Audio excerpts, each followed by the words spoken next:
आमर गतकाली जमती कि गत किछि दिन पूर्व जानी कि आमर गोटे कांस्टेबल हरिश्चंद्र साहू ताकू चाकरी बहिष्कृत करा जायछि। से गोटे 6 लाख विजिलेंस केस रे धरा पड़ीथिला। आउ तापर भी तार किछि ऑडियो क्लिप्स गुड़ाक बाहरी थिला जोथि कि से गंजाई माफिया मानक सहित डीलिंग करूथिला। तो एटा गोटे कहीं पुलिस पर गोटे बहुत लज्जाजनक कथा। बहुत पुलिस एथिरे बहुत बदनाम हेतिला। डिसिप्लिनरी प्रोसीडिंग जहाँ तार थिला रूल अकॉर्डिंगली सेटा निया जायछि। आज से चाकरी बहिष्कृत होती आम पिला बहुत मोटिवेशन बढ़ी। आम यही जो पुलिस रे करप्शन को बाहर करने आम जहाँ कार्य दरकार हम आम यही कार्य आग को बढ़िया।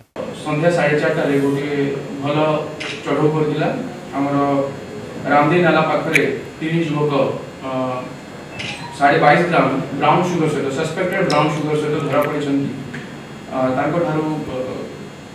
तीनटा एक्यूज रु 7.2 और 8 gram brown sugar suspected brown sugar जबत होती। टोटल कैश जबत होती 15,920 और गोटे बाइक जबत होती। छड़ा फोन गुड़ा जबत होती। जी आमर एक्यूज मान आज कोर्ट को फरवर्ड करा।